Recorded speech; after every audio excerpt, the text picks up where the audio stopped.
Hi, ఇవాళ మనం మిర్చి గసాలను హైదరాబాదీ స్టైల్లో ఎలా తయారు చేసుకోవాలో చూద్దాం. ఫస్ట్గా బాణీలో 1 టేబుల్ స్పూన్ పల్లీలు వేసుకుని దోరగా ఫ్రై చేద్దాం. అలాగే అందులో 2 టేబుల్ స్పూన్ ధనియాలు వేసుకుందాం. అండ్ 1 టేబుల్ స్పూన్ గసగసాలు అండ్ 1 టేబుల్ స్పూన్ నువ్వులు వేసుకుందాం.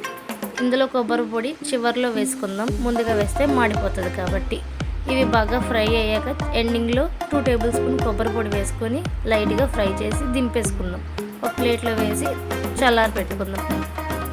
ఇంతలోకి అదే బాణీలో 2 టేబుల్ స్పూన్ ఆయిల్ వేసుకుని మిర్చి వేసుకుని ఫ్రై చేద్దాం. మిర్చి లైట్గా ఫ్రై అయ్యాక 2 స్మాల్ సైజ్ టొమాటోస్ వేసుకుందాం. ఇవి మంచిగా కుక్ అవ్వడానికి లైట్గా సాల్ట్ కూడా యాడ్ చేద్దాం. ఇవి లైట్గా ఇప్పుడు బాగా ఫ్రై అవ్వాలి. అండ్ టమాటోస్ ఫుల్గా కుక్ అవ్వాల్సిన అవసరం లేదు. ఇప్పుడు వీటిని పక్కన పెట్టుకుని ఇందులోకి ఇప్పుడు మన మసాలాను మిక్సీ పట్టుకుందాం. అండ్ ఒక స్మాల్ సైజ్ చింతపండుని నానబెట్టుకుందాం. ఇప్పుడు వేరే బాణీలో ఒక 3 టేబుల్ స్పూన్ ఆయిల్ వేసుకుని బాగా వేడెక్కాక పోపు దినుసులు వేసుకుందాం. మొత్తం అన్నీ వేరు, ఓన్లీ జీరా అండ్ ఆవాలు, కొన్ని మెంతులు. అందులో 1 tablespoon ginger garlic paste వేసుకుందాం అదే ఆయిల్.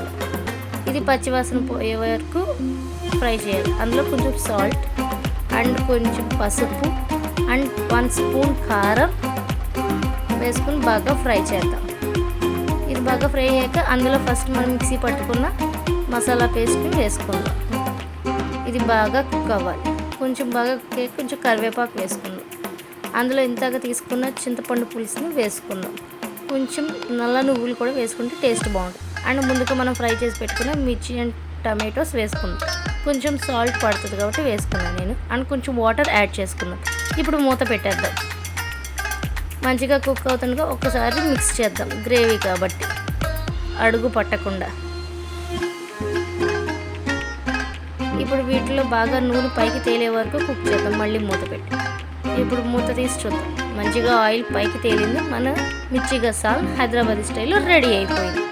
ఇది బిర్యానీలోకి అద్భుతంగా ఉంటుంది.